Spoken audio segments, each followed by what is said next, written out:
All right, well, welcome back, everybody. We're going to be continuing our VOR Basics course here, and we're going to start out with two separate VOR questions. We're just going to knock them both out together because they're kind of similar how they work. So the first one is going to be on this left figure here. And again, I get these figures directly from the computer testing supplement that the FAA can give out, and you can download that just by Googling it. You can pull it up. It's useful to get a sight of what's going to be the figures you're going to be looking at on the test. So the first one here refers to these two VORs, the Allendale VOR, which the Allendale VOR is right here, and the other VOR it refers to is down here at Savannah. Okay, so the Savannah VOR is co-located with this airport. It's actually a VOR TAC, and then there's the information box for you. So we're going to go ahead and start by reading the question. The question is, it's going to give you some radial from the first VOR and some radial from the second one, and you're going to triangulate your position. So the first one, let's say it gives you this one here, and there's the VOR. See the little dot? So we're going to draw our little arrow, and we're going to find the radial that it gives us, right? So it's going to give us a 320. So we can see right here that says 320. So we're going to move over here. That one says 300. So that means that one's 310, which means 320 radials right this way. So the 320 radial extends out like that. Okay. And then the other VOR radial you're going to get is the Allendale VOR radial. And now this one's a little different. Notice how it doesn't have a dot. Well, that's because the VOR is actually out here. It's close to the airport, but it's not on the airport, right? So you're going to go ahead and grab your VOR radial, and you're going to just measure this out. Now, on the test, you obviously don't have these super cool yellow lines like I have, but just take a piece of paper and put it on the edge of the paper along that radial line. And then you're going to be able to triangulate your position with two pieces of paper here. So if you look, it says the 191 degree radial. So this is 180.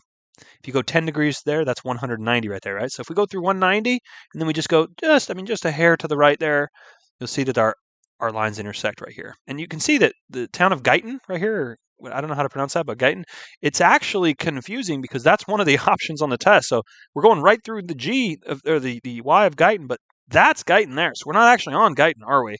What are we actually on? We're actually on this airfield here, okay? And that's Briggs Private Airfield. So you're going to want to go ahead and use Briggs Private Airfield as your answer for that one, okay? So no, we just find the two VORs, draw the two radials, and be very careful about what they're actually intersecting because the FAA likes to trick you up with little things like this Guyton.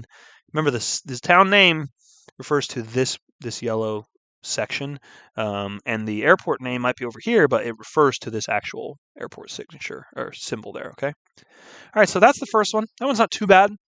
Now let's go ahead and go over to this one. So this one we're going to have to utilize this actual chart up here, that the scale that the FAA provides to you on the top of the figure, okay? So we're going to have to use that. So the question is going to say something like, hey, you're on an airway. Like in this case, we're going to be on this Victor 1 airway out of Norfolk here. And Norfolk Victor Airway 1, it comes out right there. See that Victor 1 there? So that's the airway that you're looking for, Victor 1.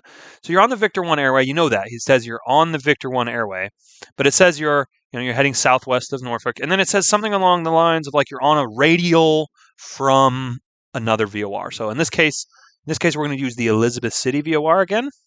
So the Elizabeth City VOR, that's the Elizabeth City Airport right there. The VOR box is just off the screen down there. And we're going to be on a radial from the Elizabeth City VOR. So we're going to find the little white dot. There it is, right on the airport, because this one's, again, co-located. And let's say we're on a 340 radial. So 330 is right here. 350 is right here, 360. So 340 is going to be this guy right here. You're just going to use your piece of paper on your test. You're going to kind of go like that, right? So now you know where those two intersect, okay? So what you're going to do is you're going to take a piece of paper. Okay, this is an important concept here. You're going to take a piece of paper and you're just going to line it up across this, like it's kind of like that. Let's make it a little bigger so you can kind of see what I'm talking about here. You're going to take this piece of paper and you're going to line it up like that, okay? And once you have it kind of lined up, you're going to take the piece of paper and you have it lined up like so. All you're going to do is put a couple little dashes on it, okay? So you're going to put some dashes on it at the VOR and at where you are, those two dashes. And then all you do is you take this piece of paper edge, and you bring it up here, and you're just going to compare it up here to where it intersects on this 10 nautical mile one. So there's your first point. Let's say your second one was like right here. That's about right. So you physically move that paper up there, and then once it's up there, you have a distance measurement, right? So you have 10, and then you have 20, so 15 somewhere like right in here. You're just past 15, but not quite to 20. So on the test, it might say 17 nautical miles or 18. I think it was 18 nautical miles on the test, but don't choose 15 because you're just past 15 and you're not quite to like 25 or whatever the other answer is. You're right around 18.